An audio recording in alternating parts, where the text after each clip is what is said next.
You're listening to the monthly Pebble Report podcast, your Rockies minor league show on Rocky Mountain Rooftop. Hello and welcome to the monthly Pebble Report podcast. It's the return of the Pebble Report after somewhat of a hiatus. I am Evan Lang, and with me is Kenneth Weber. What's up, Evan? It's good to be getting the Pebble Report back up and running. And for all the listeners out there, Justin is around. We just won't tell you where, and you'll never hear from him. But Justin is here too. It's a mystery. It's like where in the world is Carmen Sandiego, except with our man Jay Wick. Pebble Report was a show that I wanted to make sure we brought back with the switch over to the Rocky Mountain Rooftop and Fans First Sports Network. Podcasting network stuff. It is such a great show, and Kenneth and Jay Wick always did such an awesome job, and I really wanted to keep that going. It's unfortunate that Jay Wick can't be with us, but Justin is off doing stealing things from archaeological sites and museums all over the world. So unfortunately he can't join us for the most part. Maybe at some point he can rejoin us as a guest or anything like that. I would definitely love that. But our overall goal is to just bring back the Pebble Report in sort of a more monthly format and talk to you about the Colorado Rockies not podcast. This is the podcast. The Colorado Rockies prospects that we think y'all are going to want to hear about. Yep. So even though Justin is off in the world playing Indiana Jones, doesn't mean baseball's not still being played. So it's important somebody carries the torch. But yeah, man, it's exciting, and it's it's still a fun system. Obviously, when you have Ezekiel Tovar and now Noah Davis and Brenton Doyle, coming up to the major leagues, it's thinned out a little bit relative to recent years, but for good reasons. How long those guys are staying in the lineup consistently in the major leagues is a different conversation. But for the most part, I mean, you're getting to see a little some new names. You're getting to see 2022 draft picks getting their first full season taste, and there have been a lot of encouraging signs from that. So yeah, man, I mean, when it comes to the Rockies, do look at the farmhands, and they're not shy about saying that and saying, well, look at the prospects we have on hand, and the future's bright, don't worry. So it's worth at least digging into how truthful that statement is. Yeah, and it was a big move upward for how the National Baseball media viewed the Rockies farm system over this offseason, where we went from generally what was considered bottom 10, bottom 5 farm system to, I believe they ranked us at like 14th best farm system in baseball, with 4 prospects in MLB Pipeline's top 100, and that's definitely nothing to sneeze at there. No, it's trading upwards, and the nice part is there's some wiggle room for it to grow even larger, because the consensus is it's very position player heavy, which is not wrong. But if you still have a Zach Veen, Tovar, Montgomery, you add on a few guys like Beck and Thompson, but you start having some better luck with pitcher health and development. So a Jaden Hill, a Gabriel Hughes, Jordy Vargas. Now it's a top 10 system. Now it's pushing to be a top 5 system. So there's definitely some wiggle room for it to be even more favored by the national media. So the attention is good, and there is room for it to go, continue trending upwards. Yeah, it's really nice to have that flexibility, because you have some guys who I would consider lesser names, especially in the national media, but even in terms of, Rockies fans who tend to follow the prospects, where I feel like they're kind of unsung. I feel like, you have guys like Victor Juarez and all sorts of really interesting pitchers sort of flying under the radar right now, who could end up, climbing up the Rockies top 30 or even ending up somewhere in MLB's top 100, which would be really great to see. And you have these guys who weren't necessarily, top 100 prospects or anything like that. Your Noah Davis, coming in, and he's had 2 really gutsy starts now as a major leaguer, starting one of the games this weekend against the Arizona Diamondbacks. And I think if he continues to pitch like that, he's going to stay on this in this rotation on this big league roster. Yeah, definitely. I mean, there's always been big league stuff when it comes to Noah Davis. It's just a matter of how well can that hold up as a starter multiple times through the lineup. But it's been encouraging. It's been honestly more encouraging than a lot of the other pieces outside of Marquez and Freeland. And Marquez is on and off the IL, so it's going to be needed depth. It's still a bit of a tough spot when it comes to the upper level pitching because you were hoping that Davis could have a few other names in the conversation for him of being, reliable major leagues starting pitching depth. And so far, it's kind of only been him. But yeah, I mean, there's a couple of talented arms that have either been looked over or people have kind of had a wait and see for them that I think, if they do come out and shine, and the high A Spokane Indians starting rotation in particular could be the one that really brings a lot of attention to some of the talent on the pitching side of the farm system. So it's going to be encouraging to follow throughout the season if some of these guys take big strides. Yeah. On the other hand, though, you've got the AAA Albuquerque Isotopes rotation, which is just Poop. I hate to say it, it's been a hot mess, and we have these former top prospects who were supposed to be pitching in Albuquerque this year, just snake bitten by the injury bug. You've got Ryan Rawlson, who hasn't pitched consistently in several years at this point. You can say the same about Helcris Olivares, and that really hurts in terms of how this organization is doing for uh, high level pitching, in double A, in triple A, and in double A, things are faring a little bit better right now as last year's stock of low A and high A guys got promoted up to Hartford. But right now for the Topes, it's not been pretty. Hey, Albuquerque still has yet to post a winning record as a Rockies AAA affiliate. And so there have been a lot of problems when it comes to the AAA level for the Rockies as a whole. It's in better shape is the sad part because I mean it was even tougher last year when it came to the starting pitching. So it's 1 month. You hope that there's some corners turned from guys like Kaufman and Criswell, but as of right now, I mean the one guy that was showing consistently, give him a chance to win out of that rotation every 5 days. Noah Davis is now needed on the major league side, so gonna need some guys to step up. Otherwise, they're gonna just have to outscore their problems again, which has kind of been the template for them for the past 5 years, and continues to be the template this season, where we might as well just dive into this now. So at time of recording, your Albuquerque Isotopes are running, I believe, a 12-13 record. Like we said, the starting pitching has been a mess. The bullpen's not been that bad. no, And the position players are keeping these games competitive. That's been a big thing. I think we've had 2 straight extra inning games at this point against Round Rock over this last series, and they've been putting up a lot of points, but it's tough when your rotation isn't really giving the rest of the team a chance to stay in that game. yeah, and when it comes to someone like Peter Lambert, they're still putting or keeping the training wheels on. So maybe as he gets stretched out, that helps a little bit because this will ultimately lead to the eventual burnout of the bullpen from getting taxed too hard because their guy can't, their starters can't make it 2 times through the order. And again, if you get Criswell and Kaufman to start figuring some things out and giving you more competitive outings, there's room for it to get better. But so far, it's been tough outside of a few starts from Davis. But as you mentioned, I mean, someone like Fernando Abad, there have been some really good relief appearances that have helped, keep things together for Albuquerque to get him around 500. You could say the bullpen's not having a bad time right now. I don't get it. Good. No, it's really tough because, like you said, with Peter Lambert, they are being very cautious with him, which I absolutely approve of. With how difficult a time he's had staying on the mound over the last few seasons, much like we mentioned with Ryan Rawlson and Helcris Olivares, Peter Lambert barely pitched over the last 2 seasons. Mm-hmm. They've been slowly stretching him back out. I think the longest he's gone at this point is 3 innings.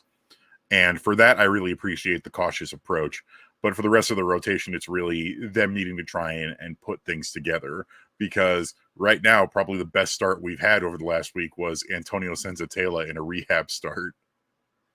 I mean, that's not a bad player to throw up on the hill when it's a bona fide major league starter. But yeah, I mean, it just shines a light on just how thin the Albuquerque rotation is every single season. And so you have some younger names this time. It's not quite the same patchwork of minor league free agents that it's been in the past, but at the end of the day, the results haven't been too dissimilar from what we've seen before. So, Yeah. this is learning the hard way right now for a couple of guys.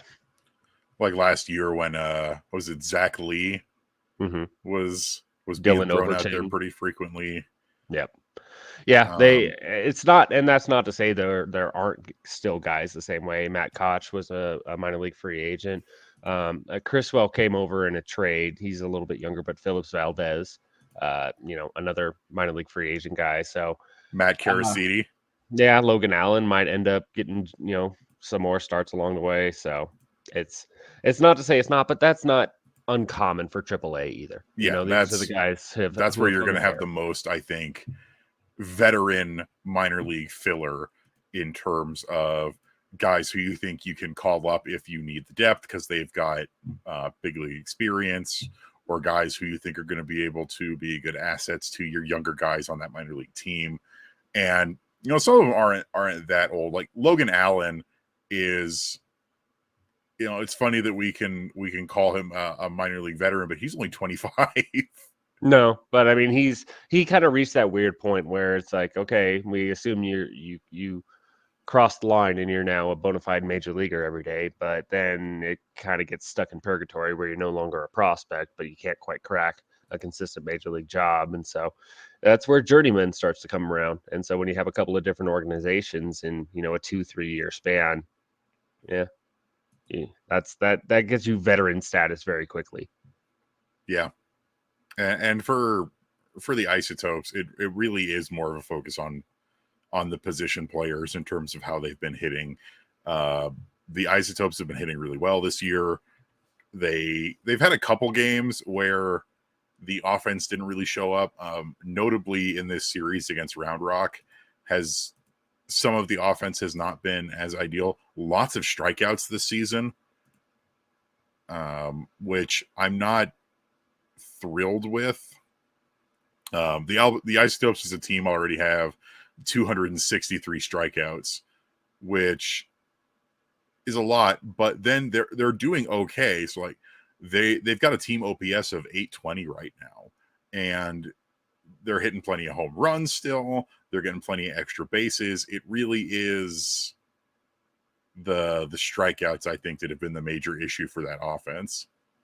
Yeah, and I think there's a bit of context to it because I mean, first and foremost, there's Michael Tolia, who is a three true outcome guy. So that a lot of strikeouts is kind of part of the ingredient that you bake when you make that cake. But it's just always been a question of can he do enough drawing walks to offset those high strikeout numbers. Bretton Doyle has always kind of had a high K guy, but just everything else he does outside of the strikeouts is enough to compensate and make him a very productive hitter. Nolan Jones is not too dissimilar. He's kind of in between though, just because he's such a talented hitter that he'll reach base either with the bat or through drawing walks. So there's a couple of guys there where that's just who they are, and then there's a couple of other guys like Daniel Montano has been getting a really long look after a high rise through the system last year, and he's been riding the struggle bus from the get go. So this is also a little bit of first taste of AAA for a few guys, and they're punching out at a high frequency. But if they're able to adjust the same way like a Tolia or a Doyle did last year in Double-A, those numbers start coming back to earth a little bit. So it's not overly concerning. You don't love seeing really high strikeout rates, but at the same time, there's some context for how it can improve. Yeah, and for Toglia, so Toglia does lead the team in strikeouts with 33 at time of recording, but he also has the second most walks on the team, so he Mhm. is drawing more walks, and we've seen him sort of start to put things back together in AAA. and all you can do is hope that other guys sort of start to put things together too. Like you said with Daniel Montano, this is really his first real extended look at this high level of play. He's played 17 games and is not doing fabulously, but you've got to give him time to see if he can put it together because it's only been 17 games. Mm-hmm. Yeah, and I mean, with how much he was able to adjust from high A to double A last year and really hit the ground running with double A, he earned the opportunity to get the look at triple A, but it's getting through those last few stops of the minor leagues are the hardest part. And so that's what turns, guys into minor league veterans. So it's his first taste of triple A action. It's the beginning of a season. Let's just, give him some time. Absolutely. Then we can move on to the Hartford Yard Goats, one of two Rockies affiliates with a winning record. The Goats are 10-8 right now. Yeah, and there's the same way that we talked about starting pitching being a bit of a nightmare scenario for the Isotopes. That really hasn't been the case. Andrew Quezada has been very solid in the rotation. You've gotten some really good starts out of Case Williams. Chris McMahon, had some time trying to get back on track, but after two starts, he kind of is starting to look a little bit more like himself. And then there have also been some terrific performances out of the bullpen. The same way there was in Albuquerque. So pitching is a little bit more of a strength for sure for the Yard Goats, where the hitting, I mean, you have some guys that you expect more out of, but the hitting has been fairly underwhelming from some of the names that you have for that level. Yeah, pitching wise, like you said, Andrew Quezada is the real standout. Who stands out to me in terms of guys I'd like to see more from is Nick Garcia, who we got in the Connor Joe trade.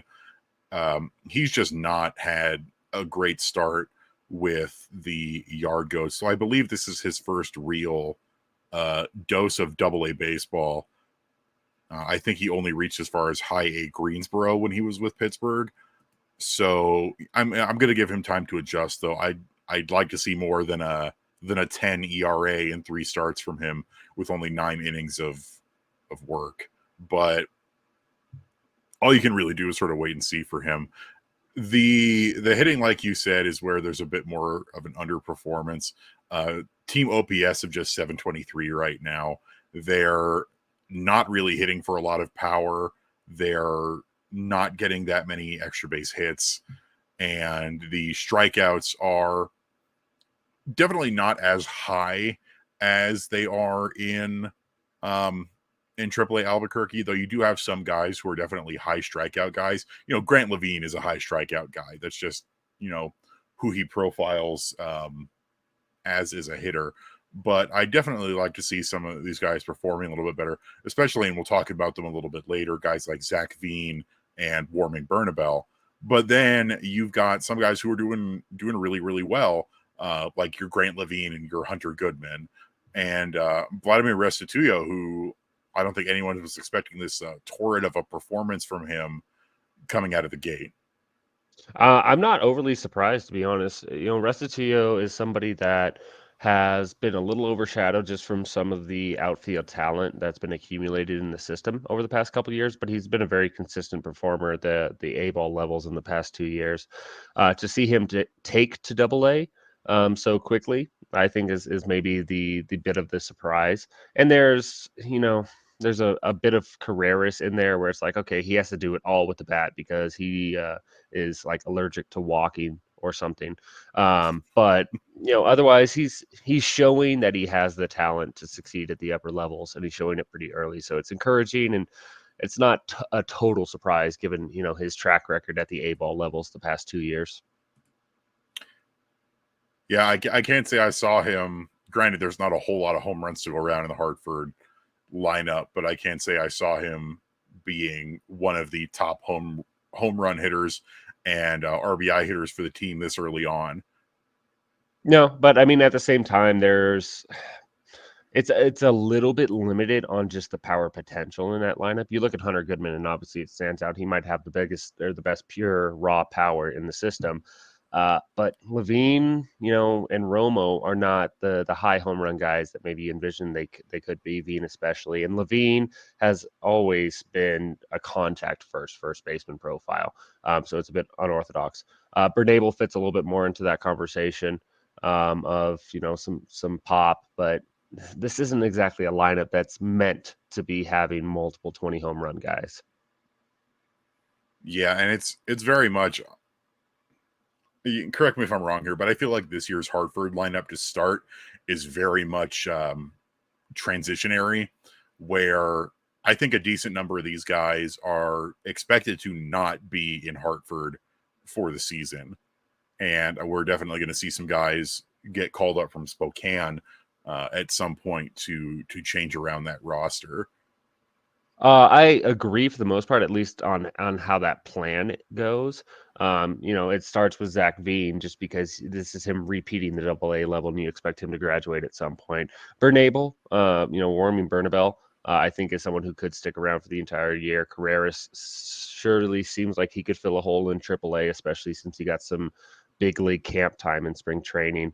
And then Amador could be the one to fill the shoes. So it's not like they're planning on leaving the cupboard bare, but they also have a little bit higher expectations for some of the guys like Goodman, like Veen, maybe Romo, depending on just how his development goes. But yeah, I mean, that's part of being in the mid tier of the minor leagues is good things don't last forever because they're rising up the ladder. So they're That's in a true. decent spot overall, especially that pitching might have a lot of reinforcements from that high A rotation too. So what they lose, they should be able to gain back.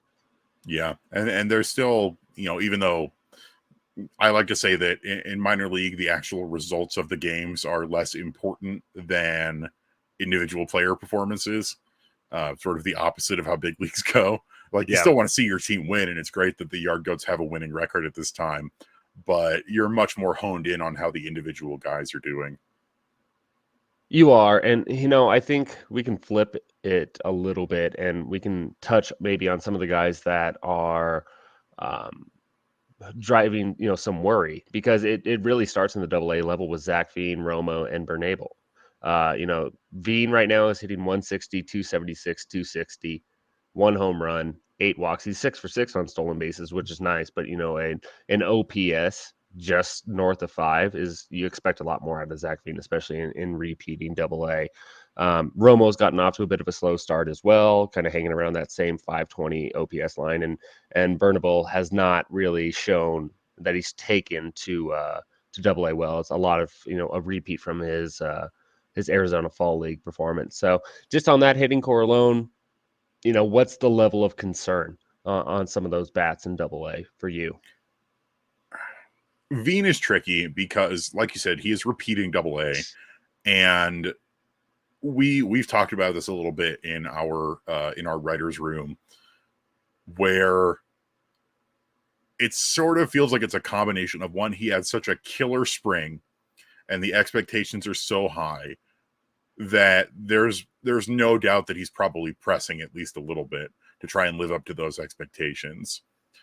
But at the same time, he also has always had that weakness on the inside in terms of his hitting, and with the higher level of play again in double A, and even if he goes up to triple A, that's something that more advanced pitchers are going to be able to exploit. Yeah, but I mean, then the weird part with him has always been okay. So you understand that step from high A to double A is one of the biggest jumps for a minor leaguer. But then he goes to the Arizona Fall League and he lights it up. And so that's an elite level of competition that he was kind of facing throughout. So it's a bit of a mixed bag. I think I think that just that first April month, that time, that those conditions are not favorable for hitters in the first place in the Eastern League, and the Northwest League is notorious for this, especially. But it's you need to see him kind of turn a corner here at some point, and you're still seeing him trying to figure out how to do that. And so I think this is just an extension of last year. Romo, for me, just shifting gears, there was really only a first half of last year. So I think that for him, I give a little bit more benefit of the doubt because they still advanced him to double A after really kind of only being 50% for half a season last year. And he's just staying afloat a little bit while handling the pitching staff pretty well. So, um, there's a little bit less concern with Romo, but with Veen, it's okay. When is it going to click? Because we've been waiting for that click to happen pretty much ever since he left High A Spokane last year. Yeah. For Romo, it's like you said, you give him a little bit more leeway. My big thing for Romo is that he's just got to stay healthy this year Mm-hmm. more than anything else. Even if he, there was an expectation in spring training of, oh, maybe we'll see Veen and Romo by the All-Star break or by the end of the year. And I'm sort of lowering my expectation of where I want to see Romo at the end of this season. Where like if he's put it together in Hartford and has maybe gone up to AAA, then that's more than okay with me. I just need him to stay healthy and keep working on putting that bat together, because the bat was always the thing that needed to continue to develop for him. He was largely considered major league ready defensive wise when he was drafted. So Romo, I'm not too worried about. All we can really do is wait and see. But it really is, for Veen is more concerning, like you said, because we need to see him start to click. Yeah, I think the big question for me with Romo was this season will tell whether 2024 is a realistic option and expectation for Romo, or if he's on a 2025 path. There's still plenty of time. I think just with the way that the organization has structured themselves and the way they've postured the direction of their organization, they kind of need Zach Veen to come up this year. It is a lot of the eggs that they've decided to put in the basket. So hey, there's a lot of pressure being put on Zach Veen right now to join Tovar and be the face of the next generation of the Rockies, and putting that expectation on him being a productive big leaguer before he's even really kind of turned a corner at Double A is probably a little unfair. And how much that pressure is weighing on him or not is pure speculation. But I think there's two very different standards between the players. Yeah, I think that's fair. And then you have Warming Bernabel, who was one of the guys that the Rockies chose to protect from the Rule 5 draft this year. And he was added to the 40-man roster, and he got a spring training invite.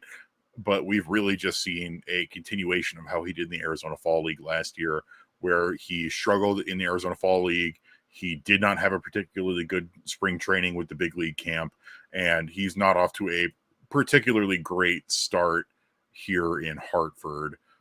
So it's tough because he got a decent amount of time in Spokane last year. He played 26 games, had 108 plate appearances, but not that much. He spent most of the season for 2022 with Low A Fresno. So he made it's a big jump, especially with the limited amount of time that he had in Spokane. But it's clear that there are at least some expectations for him with his organization, considering that they chose to protect him above others from that Rule 5 draft. I mean, he can hit. That's just one of the things is he's one of the more talented pure hitters in the system. The quality of contact is down so far to start in Double A, and just you figure he's gonna figure it out. He's gonna be getting a little bit better line drive, a little bit more barrels and quality of contact, and then without having a ton of evidence behind it, can he find a home defensively? Because it's kind of in the Elleris Montero mold of, okay, we're going to play you at third base until you prove you can't definitively. And that's kind of the boat that he's been in. It hasn't been overly great or impressive to start in Double A this year, but it's, again, you play them there to hope they improve until they show that they just can't handle it anymore.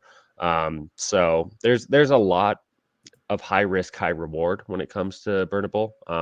He's shown enough in his track record that the bat should come around a little bit, but if it's a whole year of struggling at Double A, that could change a lot of the outlook for Bernable.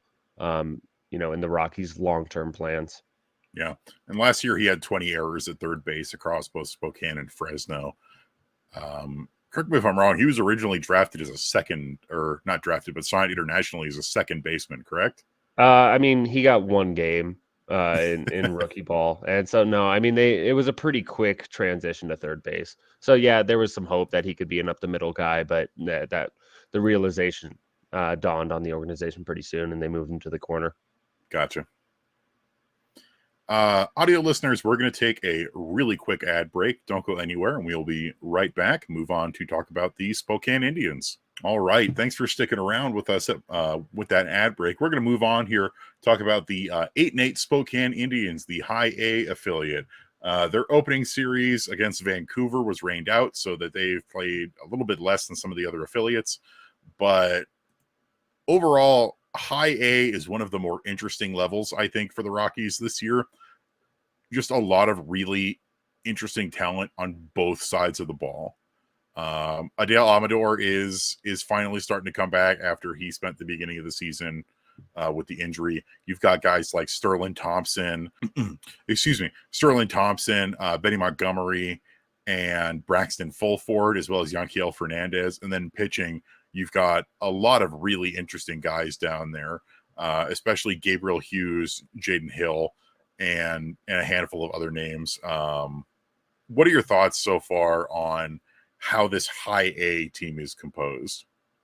I mean, I think this is a very clear grouping of players that the organization is banking a lot of their future on. When it comes to the pitching side in particular, Gabriel Hughes and Jaden Hill are basically two of the three highest regarded starting pitching prospects in the organization, and so that's the 1-2 coming out from the get go. And Hughes had an unbelievable debut at High A with that no hitter through five. So Hill, when we talked about Peter Lambert and the kids' gloves that they were using, they're doing the same thing with Jaden Hill right now. This is a very, very big health year for Jaden Hill to show that he can basically throw 100 innings. And they're trying to start him off very conservatively. So the roster is oozing with talent. You're seeing some of it come to fruition with Hughes and Sterling Thompson, what he's done. And there's reason for optimism for more to come from guys like Jordan Beck and Jaden Hill. So overall, this is a very good accumulation of talent and probably one of the best representatives of the optimism that you can have for the Rockies farm system as a whole. Yeah. Jordan Beck was one of the guys that we listed as someone to maybe think a little bit about being concerned about. Jordan Beck currently is hitting 184, 245, 347. He's got 2 home runs. He's 1-for-1 on stolen bases. But he's one of those guys, and we talked about this a little bit pre-show, who not super worried about in the grand scheme of things, not only because he's been trending upwards over the last week or so, but also because he really didn't actually play that much last year, because we drafted him in the 2022 draft. He played 15 games in the Arizona Complex League and 11 games with Loe Fresno, and then basically immediately started the season here with High A Spokane. So you got to give him time to put things together, because he has the talent. Oh, undoubtedly, and I mean he was a very prominent piece of those Tennessee lineups, at those College World Series runs. And the brief time that he did have in organized ball last year, he showed very, very well between the Complex League and a brief stint at Low-A Fresno. So it made all the sense in the world for him to start in High A Spokane. He hasn't shown anything with an egregious strikeout rate or not really being able to find the barrel. I think that there's just kind of the beginning of the season. We talked about this with the Eastern League. The beginning of the Northwest League season is generally not a favorable climate, especially for hitters. He's got a 59% fly ball rate. He still has, hovering around 20% for a line drive rate. There's a decent quality of contact that he has going on that I think is just not doing great in the environment that he's in right now. But he's still, 4 extra base hits. He's still showing that he has the pop potential. It's just not quite translating yet. So I don't have nearly the same level of concern for a slow start from Jordan Beck that maybe you would have for a Zach Veed. I think that he's going to be fine as the season rolls along. Yeah, and then on the pitching side of things, we've got Jaden Hill, who, like you said, is being treated a lot more with the kids' gloves on on this front. So, Jaden Hill, when he drafted him, was coming off injury and didn't really pitch much last year. We put him in high A Spokane, and now it's just sort of waiting for him to sort of start getting warmed up and get things moving. The big thing with Jaden Hill is that he hasn't really been the full starter yet. He's been much more of an opener. He'll work 2 or 3 innings, then cede way to Colin Kafka for the next couple of innings, as they stretch him out and sort of be a bit more careful with him. It really is a lot like Peter Lambert in that regard. Yeah, I mean, they're being very conservative, but he's also not doing himself very many favors by running up high pitch counts. And, there's a good amount of walks, a good amount of hits surrendered. And, he's been snake bitten with home run balls a little bit in 2 of his 3 starts. So I think there's a part of it that's by design. I also think there's another part of it where it's like, okay, there's a very hard pitch cap or pitch limit that we have you on right now, and he's reaching it way too soon. So it's early. It's the first 2 weeks, and you understand that this is, if it hits, it's a big hit for this type of prospect, but you can't have him derailed by injuries. So it has to just keep on incrementally improving week by week, month by month in terms of the workload that he's able to accumulate this season, and it needs to stay healthy throughout the year. So very, very ground floor right now with Jaden Hill. Yeah. Now, if at the end of the season he is still having this kind of struggles, then you start getting worried. Sure. And But if he's not even eclipsing 50 innings without shutting down, that's another reason for concern. So, when we talked with Mario during the offseason about it, his level and his performance is a little irrelevant because it just needs to be how much can he pitch, because he has very little track record for essentially the past 6 years of organized baseball between college and the pro ranks. So it needs to start accumulating, and this is a big year for it to happen. Yeah, those are the 2 guys that are kind of are you worried about them, or are you not worried? But there's a lot of other guys who are really interesting. First of all, I just want to say I love that Spokane has 2 guys named Evan for obvious reasons, Evan Shaver and Evan Justice. But Evan Justice has been really impressive to start the season so far, where in 6 innings, 6 appearances, he's only given up 3 hits, and he struck out 13 batters to only 4 walks. He's looked really good, and you have some other bullpen guys down in high A who have looked really solid, including a guy I wanted to very briefly touch on was Jake Kostichak out of Arkansas, who did not play at all last year after we drafted him. Was it 2019 or 2020 draft for him? But he hasn't really played that much, and now he's finally in high A Spokane. He's only pitched 4 games, mind you, but he's been pretty solid, and so you'd like to see that.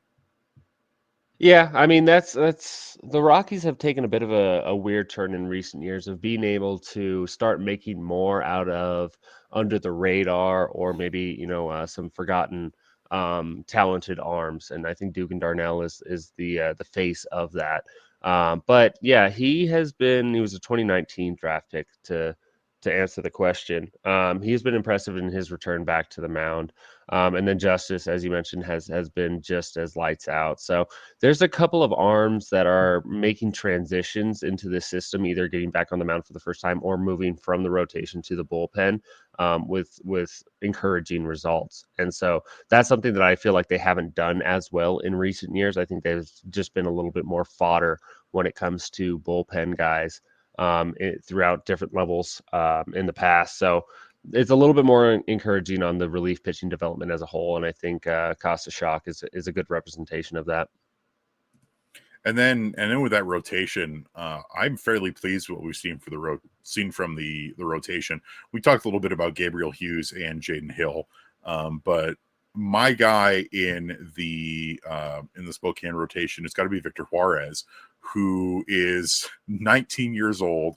He'll turn 20 in a couple months, and he has looked really, after a really good season last year in Low A Fresno, got the bump up to Spokane, and he has looked, in my opinion, really good.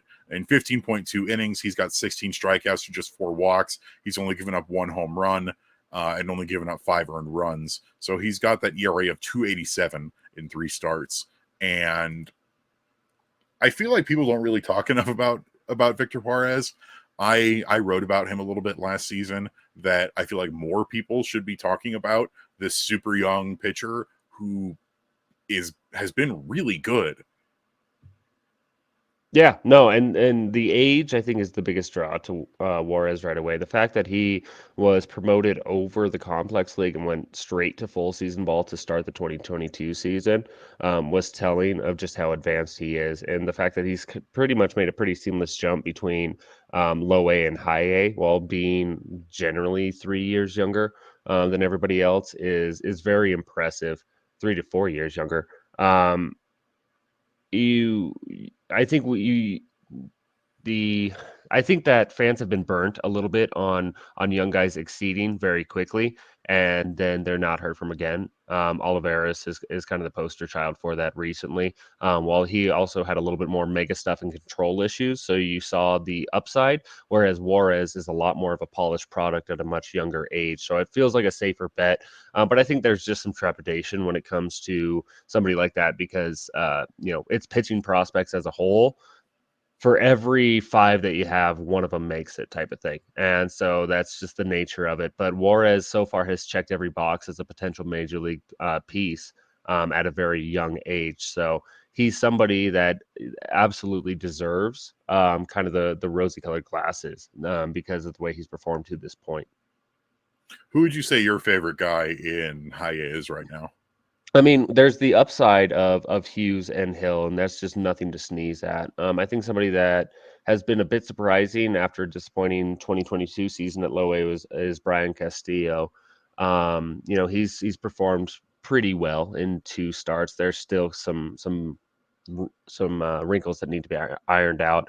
Somebody that I think really deserves worth talking about that most people don't bring up, but I know the organization is high on is Gerard Candy. Gerard Candy, there still feels like reliever risk at the end of the day, but he's somebody that can punch some dudes out pretty consistently. So, you hope that Jaden Hill is essentially able to start following the lead of Gerard Candy and start getting that accumulation with that high octane stuff that has been shown. And so far, what he's done at high A has been encouraging. So Candy is going to be somebody that I feel like you mentioned with Juarez doesn't get talked about enough, but I know for a fact is somebody that the organization is favorable towards. Yeah, I really like Candy's polish, especially in terms of his control. He's got 20 strikeouts to just 4 walks in 14.2 innings of work. He's getting hit much more than Juarez is right now, but it's still fairly earlier in the season. And I really like what I'm seeing with his pitch placement and his overall control. Yeah, it's good stuff. I think that there's developing third and fourth pitches with Candy, but there's a good foundation for a fastball slider guy. So that's the reliever risk of it. But there's a potential major leaguer that you still see with him, and that's been the story for him the whole time. So whether or not it holds up as a starter remains to be seen, but it's still showing on the track of a major league pitcher to this point. Definitely. And then the last guy that we've definitely got to talk about while we're on the subject of high A is Sterling Thompson, who has just really been lighting the world on fire in terms of his performance in high A, where much like Jordan Beck, he didn't play a ton last year after the draft, 15 games in the Arizona Complex League and 11 games in Fresno. He looked good last year and has just been really good so far to start the season, where he's got this he ran that crazy long hit streak. He's just been good. He's hitting home runs. He's doing everything you want him to. And I was really, really happy with the pick when we first took him, 31st overall in last year's draft. And I am really happy to see how he is kicking off his season. Yeah, I mean he's going out there with a 1300 OPS, so it's pretty good. No, it's such a refined approach and pitch recognition, while also showing some extra base hit potential. We talked about the hitting environment not always being favorable for somebody like Beck. That hasn't shown at all for Thompson. Thompson has just been insane aside from the elements. He also is controlling the strike zone to a pretty insane clip. He's got 6 walks to just 5 strikeouts.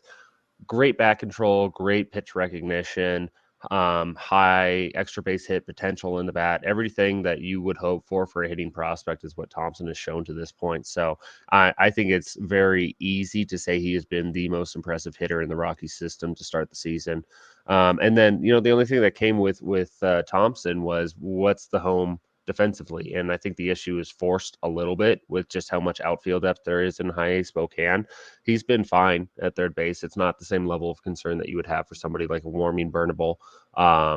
So there's some versatility, which is one thing that obviously the Rockies organization kind of salivates over, is somebody that can move around to multiple positions. So it's been third base primarily, but if he needs to move over to the corner outfield spots at some point, he'll be able to do it. But first and foremost, the hit tool is the most important, and by God, it's his showing to start. Yeah, he's one of those guys where even though it's so early, you can look at him and go, I think that might be a big leaguer right there. Yeah, and the draft pedigree in the first place already put him on that track. But the fact that you could look at him and say he could be in Double A by mid-season pretty safely if he continues this. Now we're talking about him joining Romo and Veen in that 2024 class to go with Doyle and Tovar, and that's not something you could safely say. I think some people maybe had that about Beck heading into this year. But hey, if you're able to include somebody like Thompson, just another guy that you have a lot of optimism for and hopes for to join the new core, that's what the Rockies need. Definitely meteoric. That would be a meteoric ascension of being drafted in 2022, starting an ACL, and potentially ending the 2023 season in Double A. Yeah, it's not overly unheard of, but that could just show just how advanced of a hitter he is. So it's a scorching hot start. I don't expect him to carry a 240 WRC plus for 6 months, but if he shows that he's not being challenged by the A ball levels, and maybe he has like a Daniel Montano conversion into Double A, yeah, then you start talking. Okay, this could be a 2024 guy.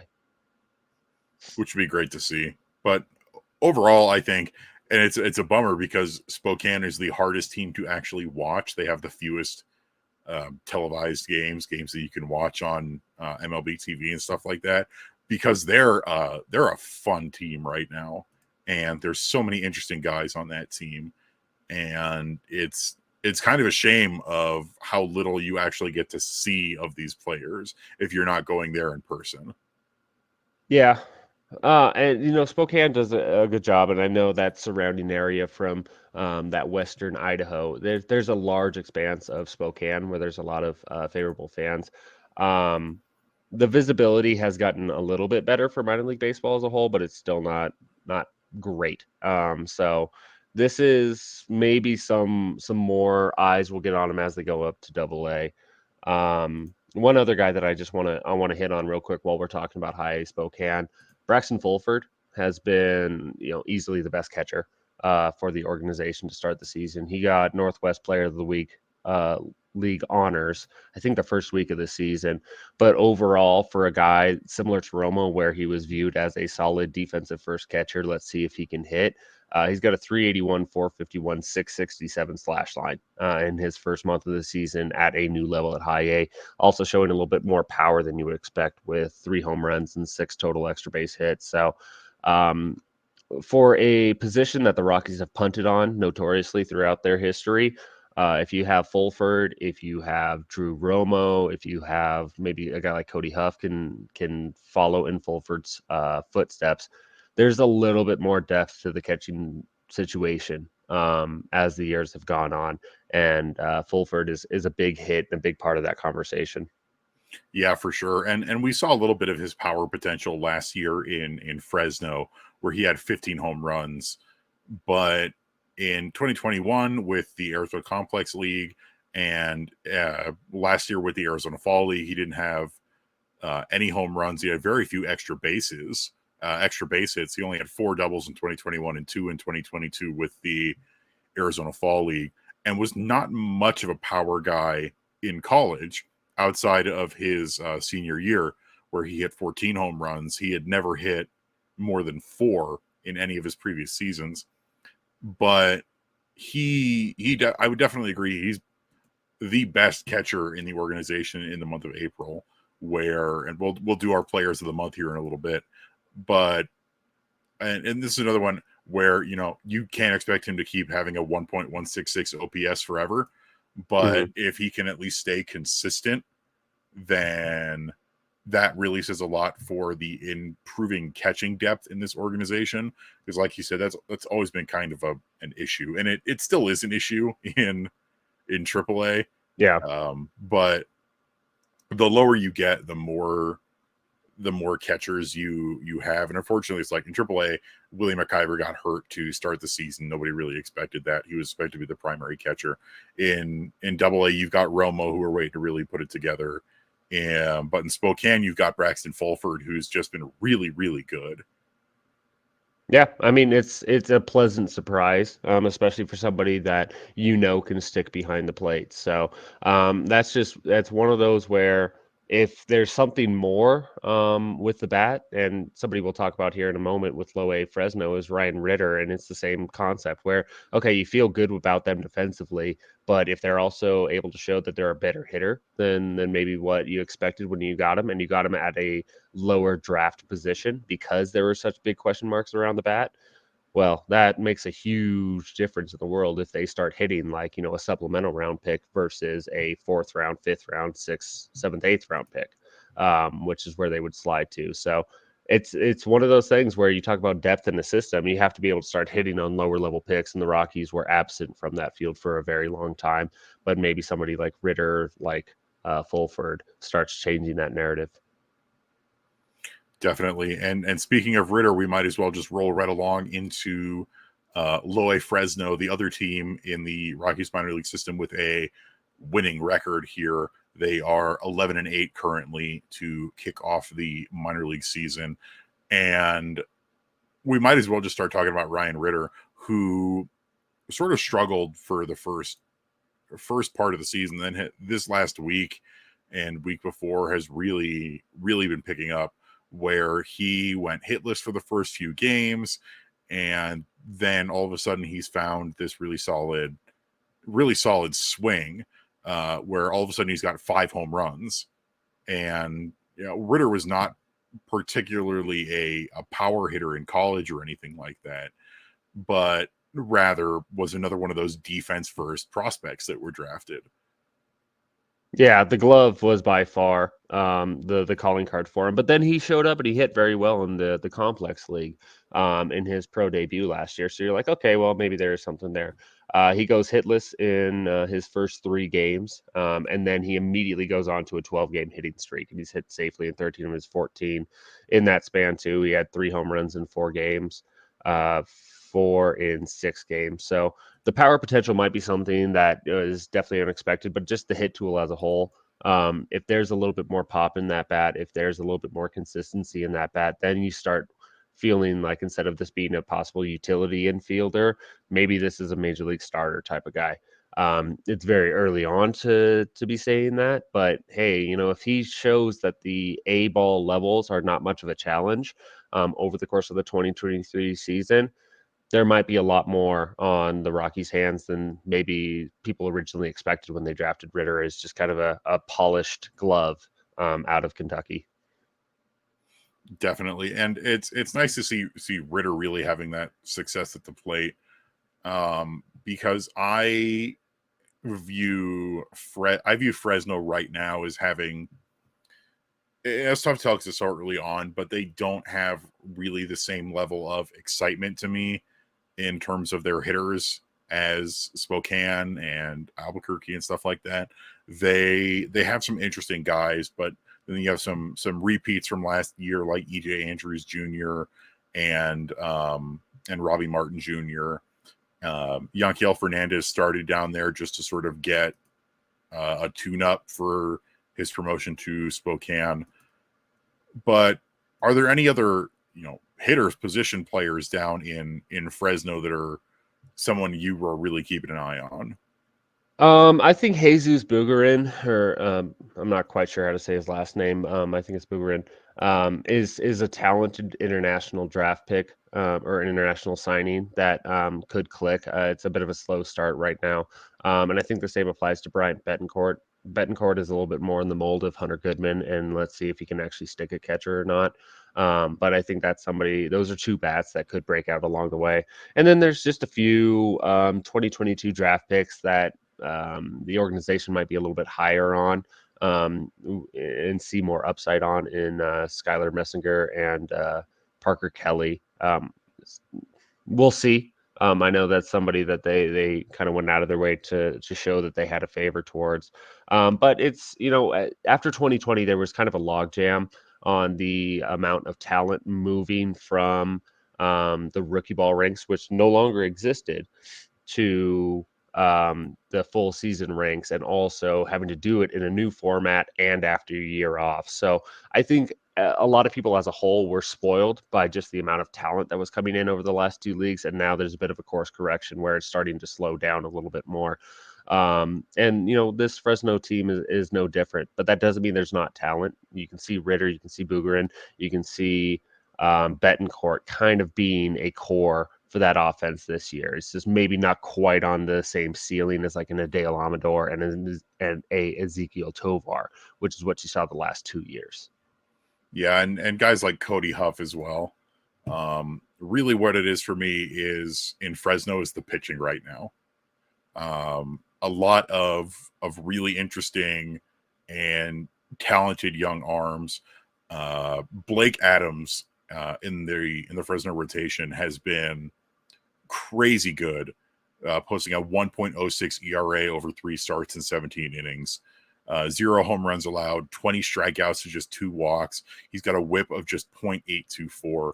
I'm really, really pleased with how he's doing. You have guys like Jordy Vargas in that rotation, and Caleb Franzen's also looked pretty solid, as well as Michael Prosecki. So I'm really happy with some of these guys that we have in that rotation. And then in the bullpen, you've got plenty of interesting names as well. You've got Braxton Hyde, you've got Carlos Torres, you've got Zach Agnos. So for me, when I'm watching Fresno, it's the pitching that I'm really, really looking at. Yeah, and I think this is also indicative of kind of how the low A level is as a whole. There's a bit of a talent gap compared to what low A used to be pre-pandemic. So Blake Adams is one that really stands out because he's had some just very dominant performances down there already. He should be going up to high A very quickly if this continues. So, and that's a bit of a diamond in the rough because this was a 13th round selection in the 2022 draft. So, hey, that he's crashed onto the scene in a very loud way. So let's see what he continues doing because it's been great so far. Yeah, there's a couple later round guys. You have like two of the guys who are having really strong outings in the bullpen right now. Braxton Hyde and Zach Agnos were both 10th rounder later. Agnos was 10th round and Hyde was, I think, 14th round. Mm-hmm. Yeah, no, it's just it's the low A level, so it's the ground floor. Let's see how advanced it or how it performs against higher level competition. But it's encouraging when you start seeing success very early on from some guys that slipped in the draft. So, but again, I don't think anybody's been more impressive than Adams to this point. He's been great. We're going to take another really quick ad break here. Hang tight, don't go anywhere, and then we will move right along and start talking about our April team. Alrighty, so real quickly before we touch on the April team, there's just two guys that we probably should have touched on when we were talking about AAA Albuquerque on the concernometer, and that is Carl Kaufman and Jeff Criswell, both out of Albuquerque's rotation right now. And the big thing for, I think, both of them is that they are really underperforming to start the season. Carl Kaufman had an interesting year last year where he looked like he had been starting to turn things around. towards the end of the season with the way that the Rockies have done his development. Of they basically put him directly in Double A. He struggled in his first season in Double A, and then in his second season he made the adjustments, turned it around, was promoted to Triple A, and then struggled in his first season in Triple A. And with Kaufman, I think he has the talent. He's a really good pitcher. He's a guy that I've been high on. But this year, he is still struggling with giving up hits, giving up walks. He has 12 walks to his 14 strikeouts. He leads the team in hits given up by more than 10 with 38. It's been a tough start to the season for him. Yeah, you expected more out of Kaufman to this point, just because I mean the start to his AAA career last year was very rocky in terms of the amount of walks that he was surrendering, and this so far this year he's just not missing bats. The Pacific Coast League is notoriously not favorable to pitchers, so you understand the numbers are never going to be overly pretty, but just the way he's been hit around has been tough. And, he's only got 14 strikeouts to 12 walks while 38 hits surrendered in 28 and a third innings. It's been tough. It's been tough sledding. And then this goes back to the Noah Davis conversation of who else do you have to help out? Because, man, you're going to need starters along the way. And it's good that Sensatella is coming back. But if anybody else goes down, Davis and Criswell were viewed as more prospect guys to give their first major league chance to, and so far they're not showing that that they're anywhere close yet. Yeah, and with Kaufman, you can still give him some time. He's one of those guys where I've had some discussions with people. They're like, well, why don't we just send him back down to Double A so he can sort of readjust? But he needs to figure out something at this highest level of minor league baseball before we can consider having him be considered depth for the big league roster or making his big league debut. My hope going into the season was that he, makes the adjustments and goes into this season with AAA with the goal of being called up by the end of the season potentially. And he really needs to figure out, because he had a solid spring with the big league club, but he's just getting hit around so much in AAA. And it's the same with Jeff Criswell, where we traded for Jeff Criswell. Chad Smith went over to the Athletics organization in exchange for Criswell. And Criswell has a whip of 2.7. Yeah, he's been torched. He's just been absolutely torched, and he's somebody that's looking like he's just overmatched at the AAA level.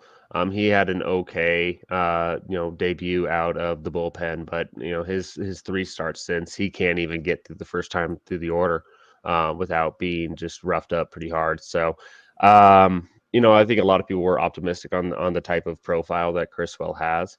I was.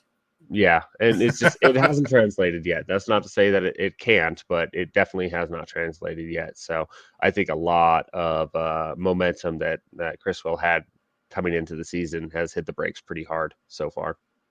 Yeah, he's one of those guys where I don't know if you would. I might consider maybe swapping him back down to Double A for a little bit to see if he can make some adjustments and find a little bit better of a groove, because he is really just getting slammed. He's only pitched 13.1 innings, given up 26 hits, 23 earned runs, 10 walks, and just 14 strikeouts. And he's given up 7 home runs. He leads the entire Isotopes pitching staff in home runs allowed. He's just really, really struggling, I think, with this increase in the level of competition. In addition to the PCL just being a difficult place for pitchers, it's just got that double whammy of really hurting him right now. Yeah, I mean, so he has 3 games started, I believe, 5 appearances overall. In the second inning of his game started, he's thrown 2 2/3 innings with 13 hits and 12 runs, 2 home runs, 5 walks to 4 strikeouts in just the second inning alone. He's not able to really show that he can make it through the order safely, much less face it a second time. So it's not a long track record of success at the higher levels to this point. So it was probably aggressive to put him right into AAA. He thought the skill set would give a little bit more production to this point. But yeah, it was a tough debut so far for Criswell. Yeah, and I definitely hope he turns it around, but it's just one of those things where because of that, the Rockies have such limited starting pitching depth. Where if anybody else goes down before Sensatela can make his return to the big league roster, what do you go begging for Jose Urena to come back? No, no, I'm pretty sure that bridge was burned, and if it wasn't, we're gonna find a way to do it. Yeah, no, it's just hey, it's the story of the Rockies pitching depth. And so don't overlook the fact that Davis is somebody who's looking accomplished, and maybe Seabold is able to come in, or Ty Block is able to give you some reliable veteran innings. But again, it really seemed earmarked that Carl Kaufman and Jeff Criswell would be some guys that could probably step in and put their names in the hat for some big league innings when they're needed. They haven't earned it so far. Yeah. And then last thing I'll touch on for AAA is just hoping that Gavin Hollowell is able to make his way back eventually. He's been on the injured list since pretty much the beginning of the season, which is a real bummer after a fairly promising, very late season call up last year and looking pretty good during spring training when he did pitch. For Hollowell to be shut down with that arm injury, really hope he's able to recover from that and come on back, because I was very happy with him last season and this spring. Yeah, and it's somebody that they've obviously viewed as a potential major league bullpen piece this year. But while Hollowell has been absent, Blair Calvo has stepped up and looked Yeah, like a major league reliever so far. So silver lining, I guess, in that situation. But yeah, if there's any long-term arm injuries with Hollowell, that's the last thing you want to hear. So that's the worry. definitely. That pretty much covers all the individual levels of Rockies affiliates, which means it's time to go ahead and look at our all March and April team for the Rockies minor league affiliates. And so how this is going to go is we're going to go back and forth. We're going to pick out a player for each position and a couple pitchers and name our all April team for April. Yep, Sort of the talked myself into a circle there. Nope, the all Pebble report team. So starting off on catcher, we hit on it earlier, but Braxton Fulford, easily the best catcher in the system. That again, that one nearly 1.2 OPS has been solid, and he's just been very impressive with the bat. So Braxton Fulford, definitely the Pebble report catcher for the first month of the season. Yeah, definitely no arguments there. For first base, I would say there are really three candidates. There's Grant Levine, Michael Tolia, and Zach Kokoska. I'm probably going to go with Grant Levine at this point. Grant Levine currently is hitting 318, 328, 561 with AA Hartford. He's got 3 home runs. He's got 13 RBI, 9 strikeouts, which is not great, but it's not too bad considering compared to his 1 walk. And he's got 6 stolen bases right now. So continuing of being speed and contact, I'm really happy with how Levine has been this season so far. Yeah. Levine took a big step forward last year, and is definitely looked more like a major leaguer. And just for context, dude, this is based off of which position players played the most at over the course of the month. So you can definitely make a case for Hunter Goodman, maybe being the first baseman, but he's been featured most in left field this first month of this season. So we're just sticking to the rules, and that's why Levine is our first baseman. But shifting over to second base, it's got to be Coco Montez. He earned Player of the Week honors with AAA Albuquerque during April, and he's just been great. I mean, this is somebody that really is showing that he deserves a spot with the major league team at some point this year. 4 home runs, 7 doubles, 2 triples in 24 games, so just a hair under 100 at bats. and he's putting up a 965 OPS, a 327 average, while being all reliable as a middle infielder. So Coco Montez, for all the frustration we might have about the bench players for the major league team, man, a lot of people are looking at Coco Montez and saying that doesn't look too shabby right now. And that's based off his performance so far with the Isotopes. Yeah, and Coco was one of those guys who I wanted to make the big league roster coming out of spring training. He had a solid spring. He was good in Albuquerque last year. We knew that he had this kind of ability, and I'm hoping he makes his way to the big league roster fairly soon. For third base, because we're basing it off of where primarily folks are playing at, it's going to be Sterling Thompson, like what we talked about earlier. He has really just been on an absolute tear to start the season, despite playing in the cold and soggy Pacific Northwest.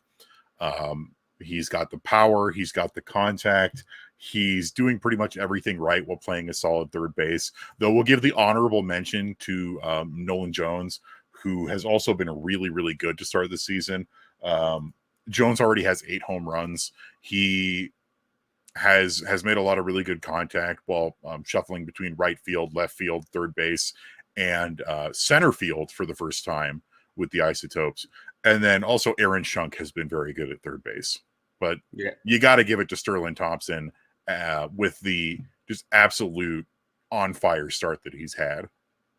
Yeah, poor Nolan Jones goes out there and has the most home runs in the farm system, and is clearly, showing that he's hitting like Babe Ruth down there, and it's still not good enough. That's how good Sterling Thompson has been. For the shortstop position, just the performance that Ryan Ritter has had up to this point, especially after those first 3 hitless games, has stood out. A 942 OPS, a 550 slugging percentage for a glove for a shortstop in Low A Fresno. He's put himself on the map. Although Julio Carreras did have a really strong start, really started picking up his momentum before a hand injury. Put him on the shelf for a little bit. So Carreras is definitely an honorable mention, but got to go Ryan Ritter. Definitely agree with that, especially with his recent tear where all of a sudden he's got 5 home runs and the very good glove at shortstop. For left field for me, it's going to be Hunter Goodman with AA Hartford. He's hitting 265, 367, 588 with 5 home runs to start the season and 7 doubles, 15 RBI. He's drawing a really good number of walks with 10 compared to his 19 strikeouts. Really happy with Hunter Goodman. Like we discussed about him earlier, he's not necessarily going to be always like he's also a catcher. He's also a corner infielder, but he's really starting to profile more as that outfield depth right now. And he has done really well in left field for AA. Yeah, it's always bat first with Goodman, but the more versatility he can have defensively, the better. The next outfielder, and I think it's a true center fielder the same way. Somebody we haven't talked about yet is Benny Montgomery. After some injuries last year, there was a little bit of we need to see it here eventually. But he was still, basically a 35% better than average player at Low A Fresno, and he's picked up and he's been a 40% better player than average at High A Spokane to start his season. So power, speed, borderline 5-tool package is what you dream of with Benny Montgomery, and he's showing it to kick off the year with High Spokane. Yeah, the power's not quite there yet for him, but you can definitely tell that it's going to start coming out more eventually. Still 5 extra base hits of his 20, so it's not clearing the wall necessarily, but once you get those legs moving, he's got that Dexter Fowler around the bases, long stride, and so it's there. It's just a little bit not quite physically mature yet.